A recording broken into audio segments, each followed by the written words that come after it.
నమస్కారం. దూరదర్శన్ యాదగిరి వార్తా ప్రసారానికి స్వాగతం. నేను శ్రీనివాస్ భోగిరెడ్డి. ముందుగా ముఖ్యాంశాలు. కోవిడ్ వైరస్ అధికంగా ఉన్న 7 రాష్ట్రాల ముఖ్యమంత్రులతో ప్రధాని నరేంద్ర మోదీ సమీక్ష. వ్యాక్సిన్ వచ్చే వరకు మరింత అప్రమత్తంగా వ్యవహరించాలని సూచన. పార్లమెంటు నిరవధిక వాయిదా. కోవిడ్ నేపథ్యంలో వారం ముందుగానే ముగిసిన సమావేశాలు. పలు కీలక బిల్లులను ఆమోదించిన ఉభయ సభలు. వ్యవసాయ బిల్లును వెనక్కి తిప్పి పంపాలని రాష్ట్రపతికి విపక్షాల వినతి. అప్రజాస్వామికంగా ప్రభుత్వం ఈ బిల్లును ఆమోదింపచేసుకుందని ఆరోపణ. మహిళలు ఆర్థిక సాధికారత కోసం కృషి చేయాలని గవర్నర్ తమిళిసై పిలుపు.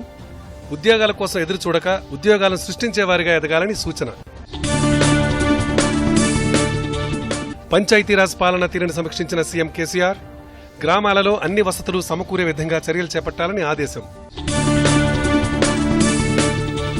సులభతర వాణిజ్యానికి అనుగుణంగా నిబంధనలు సవరించాలని మంత్రి కేటీఆర్. టీఎస్ బీపాస్తో అనేక పరిశ్రమలు రాష్ట్రానికి వస్తున్నాయని వ్యాఖ్య. ఇక వివరాల్లోకి వెళితే, కోవిడ్ బాధితుల సంఖ్య రోజురోజుకు పెరుగుతున్న 7 రాష్ట్రాల ముఖ్యమంత్రులతో ప్రధాని నరేంద్ర మోదీ వీడియో కాన్ఫరెన్స్ ద్వారా సమీక్ష నిర్వహించారు. మహారాష్ట్ర, ఆంధ్రప్రదేశ్, కర్ణాటక, ఉత్తరప్రదేశ్, తమిళనాడు, పంజాబ్, ఢిల్లీ రాష్ట్రాల ముఖ్యమంత్రులు, ఆరోగ్య శాఖల మంత్రులు, ప్రభుత్వ ప్రధాన కార్యదర్శులు ఈ సమావేశంలో పాల్గొన్నారు. కోవిడ్ నియంత్రణకు చేపడుతున్న చర్యలను ప్రధానమంత్రి ఆయా రాష్ట్రాల ముఖ్యమంత్రులను అడిగి తెలుసుకున్నారు. దేశంలో 80% కోవిడ్ కేసులు ఈ 7 రాష్ట్రాల్లోనే ఉన్నందున వైరస్ కట్టడికి మరిన్ని చర్యలు చేపట్టాలని ప్రధానమంత్రి సూచించారు. ఐసోలేషన్ వార్డులు, కోవిడ్ చికిత్సా కేంద్రాలలో అన్ని వసతులు కల్పించాలన్నారు. వైరస్ నిర్ధారణ పరీక్షల సంఖ్యను పెంచాలని పీఎం ఆదేశించారు. రాష్ట్రాలు చేపడుతున్న చర్యల పట్ల ప్రధానమంత్రి సంతృప్తి వ్యక్తం చేసినప్పటికీ మరింత అప్రమత్తంగా ఉండాలని ఆయన కోరారు. కోవిడ్ నియంత్రణకు వ్యాక్సిన్ వచ్చే వరకు జాగ్రత్తలు తీసుకోవాలని ప్రధానమంత్రి నరేంద్ర మోదీ కోరారు. इतिहास का एक बहुत अहम अवसर भी है.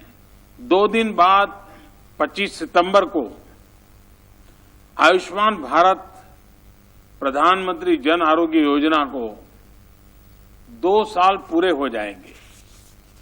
सिर्फ 2 साल के भीतर ही इस योजना के तहत 1.25 करोड़ से अधिक गरीब मरीजों को मुफ्त इलाज मिल चुका है. मैं आज इस कार्यक्रम के माध्यम से आयुष्मान भारत योजना के माध्यम से गरीबों की सेवा करने वाले सभी डॉक्टरों, मेडिकल स्टाफ की भी विशेष प्रशंसा करता हूं. साथियों, आज की हमारी इस चर्चा के दौरान अनेक ऐसी बातें सामने आई है जिनसे आगे की रणनीति के लिए रास्ता और अधिक स्पष्ट होता है. अब जैसे देखिए, देश में हमारे 700 से अधिक जिले हैं, लेकिन जो आंकड़े बहुत बड़े बड़े हैं और चिंता कराते हैं देश को, वो सिर्फ 60 जिले हैं. 700 से अधिक जिलों में से सिर्फ 60 जिले, और वो भी 7 राज्यों में. अगर हम इन 60 जिलों पर बल दें, क्या मैं आप सभी आदरणीय मुख्यमंत्री जी से एक सुझाव दे सकता हूं क्या? मान लीजिए आप एक 7 दिन का कार्यक्रम बनाएं और डेली 1 घंटा दें, और वर्चुअली उस डिस्ट्रिक्ट के जो ब्लॉक हैं, हर दिन एक डिस्ट्रिक्ट में से एक या ब्लॉक कहें, तहसील कहें, तालुका कहें, जो भी आपके राज्य में नाम हो, हर दिन एक जिले के 1 या 2 तहसील और आपके यहां जितने भी हैं उन सब से सीधी पूछताछ करें. तहसील के लोगों से सीधी बात करें, सीधा मार्गदर्शन करें, और ये 7 दिन तक लगातार चला करके सभी ब्लॉक लेवल तक अगर सीधी मुख्यमंत्री वर्चुअल कॉन्फ्रेंस करे तो जरूर नीचे बात पहुंचाने में, एक सीरियसनेस लाने में, सिंसियरिटी लाने में बहुत मदद हो सकती.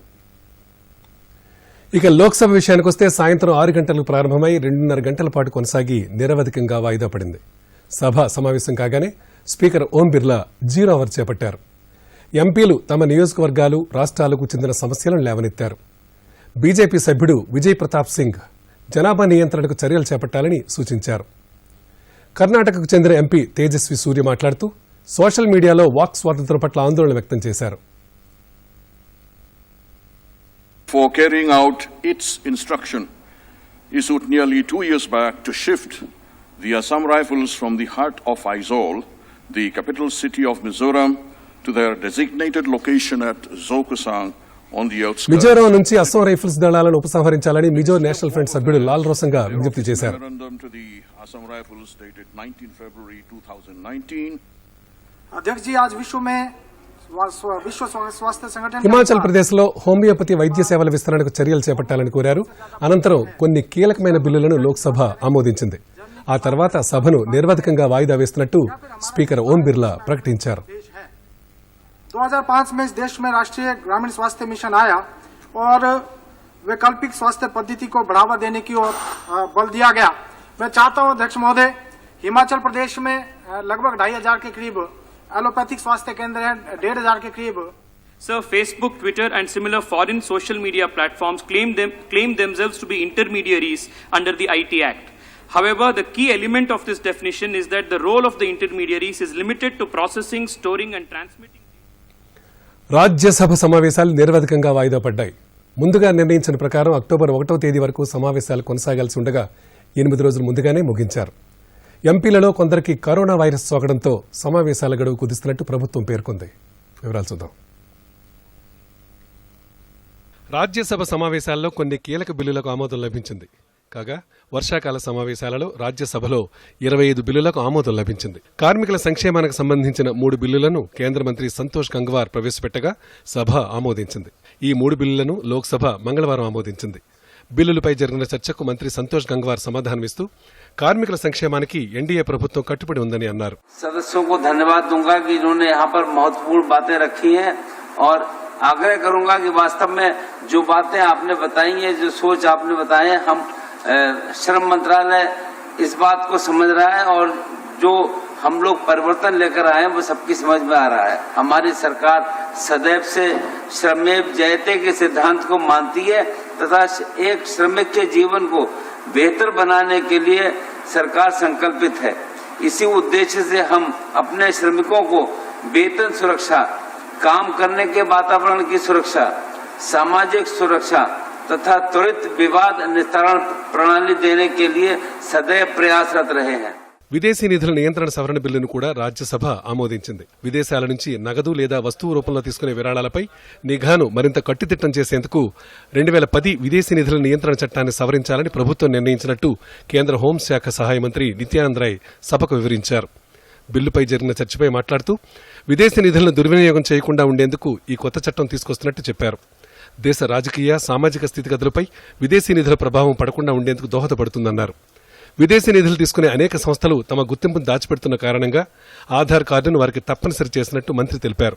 సవరించిన బిల్లు ప్రకారం ప్రజాప్రతినిధులు విదేశీ విరాళాలు తీసుకునేందుకు అనుమతి ఉండదని స్పష్టం చేశారు. एफसीआरए एक राष्ट्रीय तथा आंतरिक सुरक्षा कानून है जिसका प्रमुख उद्देश्य यह सुनिश्चित करना है कि विदेशी धन भारत के सार्वजनिक जीवन या राजनीतिक और सामाजिक विमर्श पर हावी न हो जाए. इसका मुख्य उद्देश्य है विदेशी अविधाय के व्यय में पारदर्शिता लाना और सही उद्देश्यों और जिस कार्य हेतु उसी उद्देश्यों के कार्य में यह व्यय हो या गैर सरकारी संगठन से दूसरे संगठनों में हस्तांतरित किए जाने को वर्जित किए जाने का प्रस्ताव है ताकि उसका दुरुपयोग और विचलन रोका जा सके. పార్లమెంటరీ వ్యవహారాల శాఖ మంత్రి మురళీధరన్ మాట్లాడుతూ అనేక మంది ఎంపీలకు కోవిడ్ వైరస్ సోకడంతో పార్లమెంటు సమావేశాలను త్వరగా ముగిస్తున్నామన్నారు. కోవిడ్ నేపథ్యంలో తప్పనిసరి పరిస్థితుల్లో ప్రభుత్వం ఈ నిర్ణయం తీసుకుందని చెప్పారు. I have to inform members that the government has decided to recommend adjournment of the House sine die today. అనంతరం చైర్మన్ వెంకయ్యనాయుడు మాట్లాడుతూ సభను నిర్వధికంగా వాయిదా వేస్తున్నట్టు ప్రకటించారు. Before concluding, I would like to extend my wishes to all of you for the forthcoming festivals of Dasara, Vijayadashmi, Deepavali and Milad-un-Nabi. All these important festivals are coming. I appeal to all of you, celebrate the festivals, stay at home, follow the guidelines. Following guidelines is not only for you, it is for the people also. So, I hope that everybody remember these things. I have nothing more to add. Jai Hind. Bureau report, Doordarshan news. Jammu Kashmir అధికారిక భాషల bill 2020కు parliament ఆమోదం పొందడం చారిత్రాత్మకమని కేంద్ర హోంశాఖ సహాయ మంత్రి Shri G Kishan Reddy అన్నారు. Urdu, English భాషలతో పాటుగా హిందీ, డోగ్రీ, కాశ్మీరల్ని ఈ బిల్లు అధికారిక భాషలుగా గుర్తిస్తుందని పేర్కొన్నారు. రాజ్యసభలో బిల్లుపై జరిగిన చర్చలో కిషన్ రెడ్డి మాట్లాడుతూ జమ్మూ కాశ్మీర్ ప్రజల దీర్ఘకాల డిమాండ్ను ఈ బిల్లు నెరవేరుస్తుందని అన్నారు. మెజార్టీ ప్రజలు మాట్లాడే భాషలు ఇన్ని రోజులు సరైన గుర్తింపు పొందలేదని, వారందరికీ ఈ బిల్లు ద్వారా న్యాయం లభిస్తుందని అన్నారు.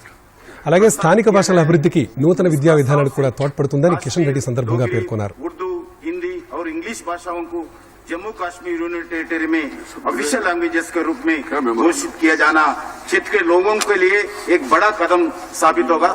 महोदय जी, क्षेत्र के लोगों को आकांक्षाओं को दर्शाते हुए union territory of Jammu Kashmir के लेफ्टिनेंट गवर्नर ये सूचित किया है कि यूनियन टेरिटरी जम्मू कश्मीर की जनता की उर्दू और इंग्लिश के साथ साथ कश्मीर, डोगरी और हिंदी को भी ऑफिशियल लैंग्वेजेस के रूप में घोषित करने का मांग रखी है.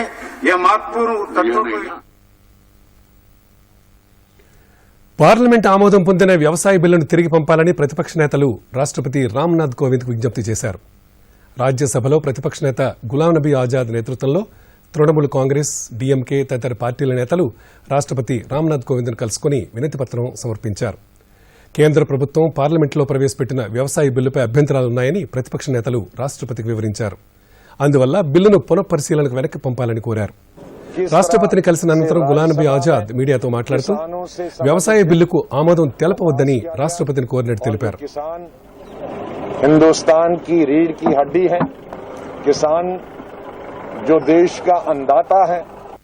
आज अगर देश में 70 या 80 हजार गरीब लोगों को अनाज बांटा जाता है तो ये सब सिर्फ हमारे देश के किसानों की वजह से है, क्योंकि वो खून पसीना एक करके अनाज पैदा करते हैं, फिर उसको हम बांटते हैं. तो इसलिए किसानों से संबंधित जो बिल था ये सरकार को सब लोगों से बातचीत करके लाना था. सब राजनीतिक दलों से बात करनी चाहिए थी. North, south, east, west, central India सबसे बात करनी चाहिए थी और एक ऐसा कानून लाना चाहिए था किसान खुश होते और उनका भी समाधान होता. लेकिन दुर्भाग्य మహిళలు ఆర్థిక సాధికారత సాధించడానికి మరింత కృషి చేయాల్సిన అవసరం ఉందని గవర్నర్ తమిళిసై సౌందరరాజన్ పిలుపునిచ్చారు. రాజ్భవన్లో మహిళలకు 2 నెలల పాటు అందించేందుకు స్వయం ఉపాధి శిక్షణ కార్యక్రమం కోసం కమ్యూనిటీ భవనాన్ని గవర్నర్ ప్రారంభించారు. ఈ సందర్భంగా గవర్నర్ మాట్లాడుతూ ఉద్యోగాల కోసం ఎదురు చూసేవారి కంటే ఉద్యోగాలను సృష్టించేవారిగా యువతను తీర్చిదిద్దాలని పిలుపునిచ్చారు. చేతి వృత్తులు నేర్చుకుని మరికొంతమందికి ఉపాధి కల్పించే దిశగా తయారు కావాలని ఆమె సూచించారు. శిక్షణ పొందిన మహిళలను భవిష్యత్తులో పారిశ్రామికవేత్తలుగా ఎదగడానికి అవసరమైన రుణాలు, ఇతర సదుపాయాలు కల్పించేందుకు కృషి చేస్తామని గవర్నర్ తెలిపారు. మహిళలు సంపాదించిన ప్రతి పైసా కూడా కుటుంబ సంక్షేమానికి ఖర్చు పెడతారని అన్నారు. కోవిడ్ లాంటి సంక్షోభ సమయంలో కుటుంబాల ఆర్థిక వనరులు ఇబ్బందులకు గురవుతున్నాయని పేర్కొన్నారు. దీనికోసం తమకు ఆసక్తి ఉన్న రంగాల్లో శిక్షణ పొంది ఔత్సాహిక పారిశ్రామికవేత్తలుగా తమను తాము మలుచుకుని ఆర్థిక స్వావలంబన, సాధికారత సాధించాలని ఆమె సూచించారు. చేతులు కడుక్కోండి, దూరం పాటించండి, ఆర్థికంగా బలపడండి. రాజ్భవన్లో అందరూ క్షేమంగా ఉండాలి, అలాగే ఆర్థికంగా కూడా బలంగా ఉండాలి. కాబట్టి అందరూ ఎంతో కొంత పని చేసి సంపాదించాలి. అందుకని ప్రధానమంత్రి ఆత్మ నిర్భర్ కార్యక్రమానికి శ్రీకారం చుట్టారు. మీరు అందరూ కూడా ఏమైనా చేతి పనులు, కుట్లు, అల్లికలు నేర్చుకొని మీరు కూడా డబ్బు సంపాదించుకోవచ్చు. That is the aim of this programme. I don't know how my language was there, but I want the Rajbhavan Parivar to be economically strong and women empowerment, because we move ourselves as a family here, and in this COVID situation, everyone should be empowered, economically empowered. Panchayati Raj శాఖ పనితీరును ముఖ్యమంత్రి K Chandrashekar Rao అధికారులతో సమీక్షించారు. గ్రామీణ ప్రాంతాలలో అన్ని వసతులను కల్పించే లక్ష్యంతో అధికారులు పనిచేయాలని సీఎం సూచించారు. పంచాయతీలు స్వయం సమృద్ది సాధించేందుకు ప్రణాళికలు రూపొందించాలన్నారు. మొక్కలను విరివిగా నాటి పచ్చదనాన్ని పెంచాలన్నారు. గ్రామాలలో తాగునీటి సౌకర్యం, రహదారుల నిర్మాణం, పరిశుభ్రత వంటి కార్యక్రమాలకు ఎక్కువ చేయూతనివ్వాలని చెప్పారు.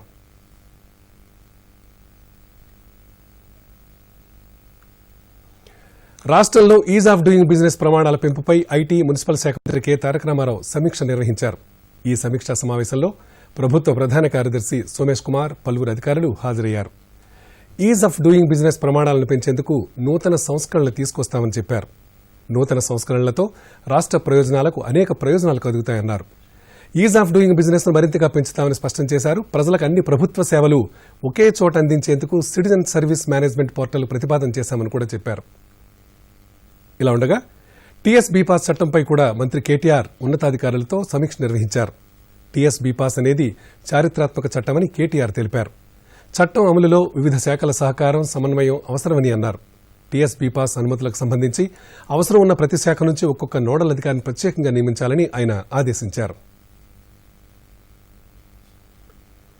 సిద్దిపేటలో జరిగిన కార్యక్రమంలో రాష్ట్ర ఆర్థిక మంత్రి హరీష్ రావు లబ్దిదారులకు కళ్యాణలక్ష్మి, షాదీ ముబారక్ చెక్కులను పంపిణీ చేశారు. ఈ సందర్భంగా హరీష్ రావు మాట్లాడుతూ పేద కుటుంబాల వారిని ఆదుకోవటానికి ముఖ్యమంత్రి కేసీఆర్ కళ్యాణలక్ష్మి పథకాన్ని ప్రవేశపెట్టారని చెప్పారు. అలాగే సిద్దిపేట జిల్లాను విత్తనోత్పత్తి కేంద్రంగా మార్చేందుకు కృషి చేస్తామని కూడా తెలిపారు. విత్తనోత్పత్తికి సిద్దిపేట జిల్లా అన్ని విధాలుగా అనుకూలంగా ఉంటుందని అన్నారు. విత్తన కంపెనీల ప్రతినిధులకు ప్రభుత్వం నుంచి పూర్తి సహకారం అందిస్తుందని హరీష్ రావు చెప్పారు. విత్తన కంపెనీలకు, రైతులకు లాభమే చేకూరుతుందన్నారు. రైతుల ఆదాయం రెట్టింపు చేయాలనేదే తమ ప్రభుత్వ లక్ష్యమని హరీష్ రావు తెలిపారు. ఇండ్లు ఎవరి అయితే కొంత పాక్షికంగా దెబ్బతిన్న ఇండ్లు ఉన్నాయో ఇల్లు సర్దుకోవడానికి కొద్ది సాయం చేద్దామని, అగ్గున పెంకలు లేచిపోయినా, రేకులు లేచిపోయినా, ఏదైనా కొంత ఇల్లు ఊడ్చినా దాన్ని మరమ్మతు చేసుకోవడానికి కొంత సహాయం చేద్దామని 152 మందికి ఒక్కొక్కరికి 3,200 రూపాయల చొప్పున 20,38,000 రూపాయలు ఇండ్ల మరమ్మతు కోసం చెక్కులు ఇవ్వడం జరుగుతాము. ఇవాళ మన టీఆర్ఎస్ ప్రభుత్వం వచ్చిన తర్వాత ప్రతి విషయంలో కూడా మీరు ఆఫీసుల చుట్టూ తిరగాల్సిన అవసరం లేకుండా మా సర్పంచ్ గారు, మా ఎంపీటీసీ గారు, అధికారులే మీ దగ్గరికి వచ్చి ఇవాళ చెక్కులు తయారు చేసి మీ చేతుల్లో చెక్కులు పెడతా ఉన్నాం. పాస్బుక్లు తయారు చేసే విషయంలో కానీ, రైతు బంధు పైసలు ఇస్తే కూడా నేరుగా అకౌంట్లో వేసి మీ సెల్ ఫోన్ కు మెసేజ్ ఇచ్చేసినాం. గ్రామాల్లో రైతు వేదికల నిర్మాణం కానీ, డంప్ యార్డ్ల నిర్మాణం కానీ, వైకుంఠ ధామాల నిర్మాణం దసరా కల్లా ఏ ఒక్కటి మిగలద్దు. ఏ ఊర్లో కూడా దసరాలోపు మొత్తం వైకుంఠ ధామాలు, డంప్ యార్డులు మరియు రైతు వేదికల నిర్మాణం పూర్తి కావాలి. మళ్ళీ పలానా ఊర్లో కాలేదు, నాకు తుమ్ము వచ్చింది, నాకు దగ్గు వచ్చింది, నాకు వాన పడ్డదంటే మాత్రం నేను ఆ సర్పంచ్ పట్ల, ఆ ఎంపీటీసీ గారి పట్ల కొంచెం గట్టిగా ఉండాల్సి వస్తుంది. ఇప్పటికీ 3 ఎక్స్టెన్షన్లు అయిపోయింది. బతికినా, దండం పెట్టినా, ఇంకా ఏం చేయాలో నాకైతే అర్థమవుతుంది. ఏ సర్పంచ్ గారు, ఏ ఎంపీటీసీ గారు కూడా వైకుంఠ ధామము, డంప్ యార్డు, అదేవిధంగా రైతు వేదిక, ఈ 3 కూడా దసరా లోపల మొత్తం మండలంలో ఒక్కటి లేకుండా పూర్తి కావాలి. ఆడపిల్లకు పెళ్లి చేయడం అంటే నిరుపేదలకు చాలా భారంగా ఉండేది. తమ దగ్గర పెళ్లి ఖర్చులకు అవసరమైన నగదు లేక ఎన్నో ఇబ్బందులు పడేవారు. అయితే పేదల ఇబ్బందులు గుర్తించిన రాష్ట్ర ప్రభుత్వం వినూత్నంగా కళ్యాణలక్ష్మి, షాదీ ముబారక్ పథకాలను ప్రవేశపెట్టింది. కళ్యాణలక్ష్మి పథకం ద్వారా పెళ్లి ఖర్చుల నిమిత్తం 1,116 రూపాయలను రాష్ట్ర ప్రభుత్వం అందజేస్తోంది. వివరాలు చూద్దాం. తెలంగాణ రాష్ట్ర ఆవిర్భావం తర్వాత టీఆర్ఎస్ ప్రభుత్వం ప్రవేశపెట్టిన కళ్యాణలక్ష్మి, షాదీ ముబారక్ పథకాలు పేద కుటుంబాలకు చెందిన ఆడపిల్లలకు వరంలా మారాయి. ఈ పథకం కింద పేద కుటుంబాలకు చెందిన ఆడపిల్లల పెళ్లిళ్లకు ఆర్థిక సహాయంగా రాష్ట్ర ప్రభుత్వం 1,116 రూపాయలు అందజేస్తోంది. ఈ పథకానికి కళ్యాణలక్ష్మిగా నామకరణం చేశారు. మైనార్టీ వర్గాలకు అందజేసే సహాయాన్ని షాదీ ముబారక్ గా పిలుస్తున్నారు. 18 ఏళ్లు నిండిన ఆడపిల్లల పెళ్లి ఖర్చుల నిమిత్తం ఆర్థిక సహాయాన్ని అందజేస్తున్నారు. ఇప్పటి వరకు ఈ పథకం కింద 7,14,575 మంది లబ్దిదారులకు కళ్యాణలక్ష్మి ద్వారా ఆర్థిక సహాయం అందింది. ఇందుకోసం ప్రభుత్వం 5,556.54 కోట్ల రూపాయలు విడుదల చేసింది. కరోనా పరిస్థితుల నేపథ్యంలో పేద వర్గాలు, మైనార్టీలకు ఇబ్బంది కలగకుండా ప్రభుత్వం నిధులు అందుబాటులో ఉంచింది. ఆయా సంక్షేమ శాఖల ద్వారా లబ్దిదారులకు నిధులు విడుదల చేస్తారు. ఈ ఆర్థిక సంవత్సరంలో కళ్యాణలక్ష్మి పథకం కోసం 2,12,007 కోట్ల రూపాయలను కేటాయించగా 807.42 కోట్లు విడుదల చేశారు. కళ్యాణ లక్ష్మి పథకం తమలాంటి పేదలకు వరంగా మారిందని లబ్దిదారుల తల్లిదండ్రులు ఆనందం వ్యక్తం చేస్తున్నారు. కరోనా కష్టకాలంలో కూడా కళ్యాణ లక్ష్మి పథకం ద్వారా తమ ఆడపిల్లలకు పెళ్లిళ్లు చేయగలిగామని వాళ్లు ధీమా వ్యక్తం చేశారు. Bureau report, Doordarshan news. ENAM విధానం ద్వారా రైతులకెంతో మేలు కలుగుతోంది. కమిషన్ ఏజెంట్ల బెడద తగ్గింది. రైతులు పంటలు పండించి మార్కెట్ యార్డుకు తీసుకొస్తే కమిషన్ వ్యాపారులు సిండికేట్గా ఏర్పడి ధరలు తగ్గించి ధాన్యాన్ని కొనుగోలు చేసేవారు. అయితే కేంద్ర ప్రభుత్వం ప్రవేశపెట్టిన ఈనాం పథకంతో కమిషన్ వ్యాపారుల సిండికేట్కు తెరపడింది. ఈనాంతో ధాన్యానికి మంచి గిట్టుబాటు ధర వస్తుండటంతో రైతన్నలు ఆనందం వ్యక్తం చేస్తున్నారు. వివరాలు చూద్దాం. దేశవ్యాప్తంగా ఉన్న 585 మార్కెట్లను అనుసంధానం చేస్తూ ఈనాం పథకాన్ని ప్రవేశపెట్టారు. మార్కెట్కు వచ్చిన రైతుల ధాన్యాన్ని ఆన్లైన్లో నమోదు చేస్తారు. వ్యాపారులు ఆన్లైన్లో చూసుకుని ఎక్కడి నుంచైనా ధాన్యాన్ని కొనుగోలు చేయడానికి బిడ్ దాఖలు చేయవచ్చు. సిద్దిపేట వ్యవసాయ మార్కెట్ యార్డులో ఈనాం విధానాన్ని 2016 సెప్టెంబర్ 8వ తేదీన ప్రారంభించారు. సిద్దిపేట మార్కెట్ యార్డులో ఈనాం ఇప్పటివరకు సుమారు 50 కోట్ల రూపాయల మేర ధాన్యం కొనుగోలు జరిగింది. మార్కెట్ యార్డు పరిధిలో 31,000 మంది రైతులు ఈనాం ద్వారా ధాన్యాన్ని విక్రయిస్తున్నారని మార్కెట్ సెక్రటరీ పరమేశ్వర్ తెలిపారు. అలాగే తమకు మంచి గిట్టుబాటు ధర లభిస్తోందని రైతులు కూడా ఆనందం వ్యక్తం చేస్తున్నారు. ప్రధానమంత్రి నరేంద్ర మోడీ గారు ఎలక్ట్రానిక్ నేషనల్ అగ్రికల్చర్ మార్కెటింగ్ ఈనామ్ అనే వ్యవస్థను ఏప్రిల్ 14, 2016 నాడు తీసుకొని వస్తే తెలంగాణ రాష్ట్రంలో అప్పుడు 47 మార్కెట్ కమిటీలు ఈనాం మార్కెట్లుగా ప్రకటించడం జరిగింది. ఈ సిద్దిపేటలో కూడా ఈనాం ఏర్పాటు చేద్దామనే ఆలోచనతోటి సెప్టెంబర్ 17, 2016 నాడు సిద్దిపేట మార్కెట్ కమిటీలో కూడా ఈనాం ద్వారా వ్యాపార లావాదేవీలు నిర్వహించడం జరుగుతుంది. ఈనాం ద్వారా లాభం ఏంటిదంటే గతంలో రైతులు తీసుకొచ్చిన పంటను కుప్పలుగా పోసి ఆ కుప్పల మీదకి ఇక్కడున్న ట్రేడర్స్ అందరూ వచ్చి వ్యాపారం నిర్వహించడానికి ఆ కుప్పలను చేతుల ద్వారా షాంపిల్స్ తీసుకొని ఆ షాంపిల్ నచ్చిన సరుకును పెడితే వాళ్ళకు నచ్చిన రేటు పెడితే కొన్ని సందర్భాల్లో రైతులకు మోసం జరిగే పరిస్థితులు ఉండేటివి. ఈ ఈనాం ద్వారా ఏం జరుగుతుందంటే రైతులు తీసుకొచ్చిన కుప్పలుగా పోసిన తర్వాత ట్రేడర్స్ వచ్చి ఒకసారి చెక్ చేసుకుంటారు. అసలు ఎంత ఉంది, సరుకు నాణ్యత ఎంత ఉంది, ఏముంటుంది.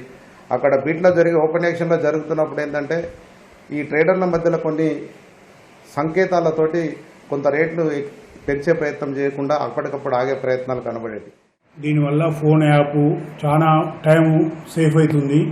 ఇంటికాడ కూర్చొని కూడా బయట ఎక్కడున్నా కూడా వ్యాపారం చేయగలుగుతున్నాము. దీనివల్ల చాలా మంచిగా ఉన్నది.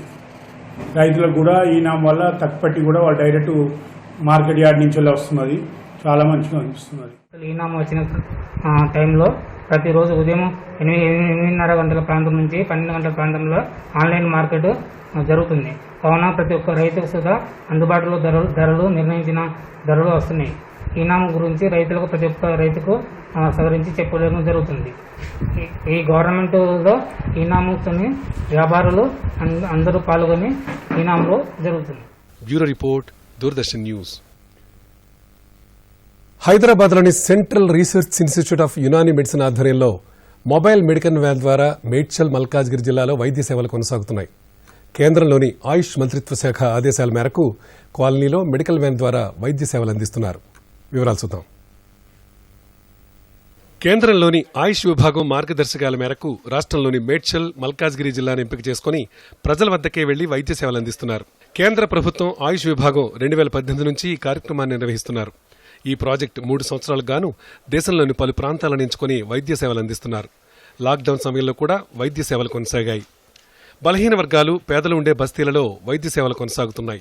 ఆరోగ్య కార్యకర్తలు ప్రతి ఇంటికి వెళ్లి అవసరమైన యునానీ మందులు అందజేస్తున్నారు. యునానీ మందులను చిన్నపిల్లల నుంచి అన్ని వయసుల వారికి అందజేస్తున్నారు.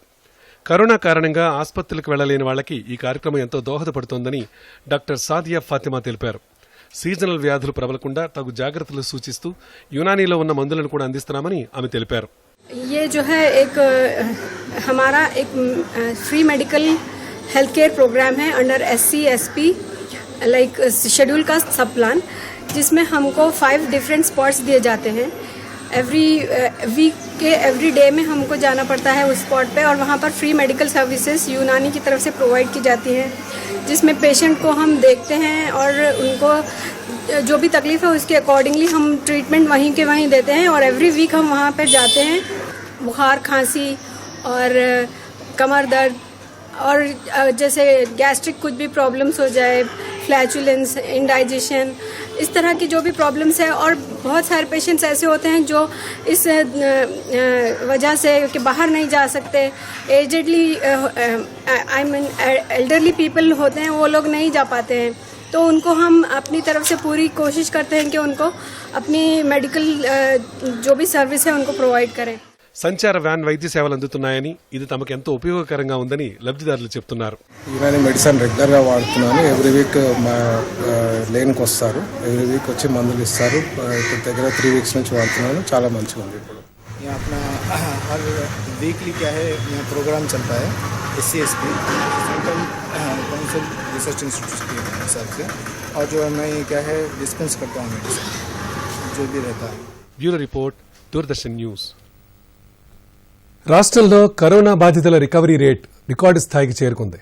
దేశంలో రికవరీ రేటు 80.82% ఉండగా రాష్ట్రంలో అది 82.34% చేరుకుంది. ఇప్పటి వరకు మొత్తం 25,73,000 కోవిడ్ నిర్ధారణ పరీక్షలు పూర్తి చేయగా 1,74,000 మందికి కరోనా సోకింది. ఇందులో 1,44,000 మందికి పూర్తిగా కోలుకున్నట్టు వైద్య ఆరోగ్య శాఖ ప్రకటించింది. కాగా కరోనా నిర్ధారణకు అత్యంత ప్రామాణికంగా ఉన్న RT-PCR పరీక్షలను పెద్ద సంఖ్యలో నిర్వహించేందుకు కోబాస్ 8800 యంత్రం మరో వారం రోజుల్లో అందుబాటులోకి వస్తుంది. కేవలం 24 గంటల వ్యవధిలో దాదాపు 4,000 పరీక్షలు పూర్తి చేయడం ఈ యంత్రం యొక్క ప్రత్యేకత. 7 కోట్ల రూపాయల విలువైన యంత్రాన్ని రాష్ట్రానికి తెచ్చేందుకు మున్సిపల్ శాఖ మంత్రి కె తారక రామారావు చొరవ చూపించారు. నిమ్స్ ఆసుపత్రిలో ₹1 వ్యయంతో ప్రత్యేక ల్యాబ్ను ఏర్పాటు చేసి అందులో కోబాస్ యంత్రాన్ని ఉంచుతారు. రాష్ట్ర వ్యాప్తంగా 17 ప్రభుత్వ, 43 ప్రైవేట్ కేంద్రాల్లో RT-PCR పరీక్షలు నిర్వహిస్తున్నారు. మరో 1,076 కేంద్రాల్లో ర్యాపిడ్ యాంటీజెన్ పరీక్షలు జరుగుతాయి. ఇదిలా ఉండగా కరోనా సమయంలో కంటి ఆరోగ్యంపై శ్రద్ధ తీసుకోవాలని ఎన్వి ప్రసాద్ ఆసుపత్రి వైద్యులు సూచించారు. కరోనా బాధితుల సందేహాలు తీర్చే విధంగా ఎల్వి ప్రసాద్ నేత్ర వైద్యశాల కార్నియా విభాగం అధిపతి డాక్టర్ సోమశిలామూర్తి ఒక ప్రకటన విడుదల చేశారు. కళ్లు పొడిబారటం, కంటి ఎరుపు, నీరు కావడం వంటి లక్షణాలు కనిపిస్తే టెలి కన్సల్టేషన్ ద్వారా వైద్య సేవలు పొందవచ్చని వైద్యులు తెలిపారు. ముఖ్యమంత్రి కేసీఆర్ ఆదేశాల మేరకు ప్రభుత్వ ప్రధాన కార్యదర్శి సోమేష్ కుమార్ జిల్లాల కలెక్టర్లతో సమీక్ష నిర్వహించారు. ఈ సమావేశంలో ధరణి పోర్టల్తో పాటు వ్యవసాయేతర భూముల వివరాలను ఆన్లైన్లో చేర్చే ప్రక్రియ, రిజిస్ట్రేషన్ సన్నాహకాలు, రిజిస్ట్రేషన్ చేయడానికి అదనంగా తహసీల్దార్ కార్యాలయానికి ఏ మౌలిక సదుపాయాలు అవసరం వంటి అంశాలపై జిల్లాల వారీగా అడిగి తెలుసుకున్నారు. కొత్త రెవెన్యూ చట్టం అమలులో భాగంగా తీసుకురానున్న ధరణి పోర్టల్ రూపకల్పనపై సీఎం కేసీఆర్ ఉన్నత స్థాయి సమీక్ష నిర్వహించారు. ఆస్తుల ఆన్లైన్ నమోదు ప్రక్రియను వేగంగా పూర్తి చేయాలని ఆయన అధికారులను ఆదేశించారు. జిల్లా పంచాయతీ అధికారులు, మండల పంచాయతీ అధికారులతో సమన్వయ సమావేశాలు నిర్వహించాలని ఆయన సూచించారు. ఇక దేశవ్యాప్తంగా కరోనా రికవరీ రేటు 81.25% పెరిగింది. మరణాల రేటు 1.59% ఉన్నట్టు కేంద్ర ఆరోగ్య శాఖ మంత్రి ప్రకటించింది. దేశంలో కొత్తగా 83,347 మందికి కోవిడ్ పాజిటివ్ కేసులు నమోదయ్యాయి. మొత్తం కేసుల సంఖ్య 56,46,011కు చేరింది. కోవిడ్ నుంచి కోలుకుంటున్న వారి సంఖ్య కూడా గణనీయంగా పెరుగుతోంది. తాజాగా ఒక్కరోజులో వైరస్ నుంచి 89,746 మంది కోలుకున్నారు. ఇప్పటి వరకు డిశ్చార్జ్ అయిన వారి సంఖ్య 45,87,613కు చేరింది. 9,68,377 యాక్టివ్ కేసులున్నాయి. ఇలా ఉండగా దేశవ్యాప్తంగా ఇప్పటి వరకు 6,62,79,462కి కోవిడ్ నిర్ధారణ పరీక్షలు చేసినట్టు ఐసీఎంఆర్ తెలిపింది. ఇలా ఉంటే కరోనాకు కోవాక్సిన్ తయారు చేస్తున్న Bharat Biotech Washington university school of మెడిసిన్తో లైసెన్సింగ్ ఒప్పందం చేసుకుంది. కోవిడ్ వైరస్ కి నాజల్ స్ప్రే వ్యాక్సిన్ పై Washington university school of medicine పరిశోధనలు చేస్తోంది. నాజల్ స్ప్రే వ్యాక్సిన్ సరఫరాకు ఒప్పందం చేసుకున్నట్టు భారత్ బయోటెక్ తెలిపింది. యుఎస్ఏ, జపాన్, యూరోప్ మినహా ప్రపంచవ్యాప్తంగా వ్యాక్సిన్ సరఫరాకు భారత్ బయోటెక్ కంపెనీకి అనుమతులున్నాయి. ఇక మరోసారి ముఖ్యాంశాలతో ఈ వార్తలు ముగిద్దాం. నమస్కారం. కోవిడ్ వైరస్ అధికంగా ఉన్న 7 రాష్ట్రాల ముఖ్యమంత్రులతో ప్రధాని నరేంద్ర మోదీ సమీక్ష. వ్యాక్సిన్ వచ్చే వరకు మరింత అప్రమత్తంగా వ్యవహరించాలని సూచన. పార్లమెంటు నిరవధిక వాయిదా. కోవిడ్ నేపథ్యంలో వారం ముందుగానే ముగిసిన సమావేశాలు. పలు కీలక బిల్లులను ఆమోదించిన ఉభయ సభలు. వ్యవసాయ బిల్లును వెనక్కి తిప్పి పంపాలని రాష్ట్రపతికి విపక్షాల వినతి. అప్రజాస్వామికంగా ప్రభుత్వం ఈ బిల్లును ఆమోదింపచేసుకుందని ఆరోపణ. మహిళలు ఆర్థిక సాధికారత కోసం కృషి చేయాలని గవర్నర్ తమిళిసై పిలుపు. ఉద్యోగాల కోసం ఎదురు చూడక ఉద్యోగాలను సృష్టించేవారిగా ఎదగాలని సూచన. పంచాయతీరాజ్ పాలన తీరును సమీక్షించిన సీఎం కేసీఆర్ గ్రామాలలో అన్ని వసతులు సమకూరే విధంగా చర్యలు చేపట్టాలని ఆదేశం. సులభతర వాణిజ్యానికి అనుగుణంగా నిబంధనలు సవరించాలని మంత్రి కేటీఆర్. టీఎస్ బీపాస్తో అనేక పరిశ్రమలు రాష్ట్రానికి వస్తున్నాయని వ్యాఖ్య.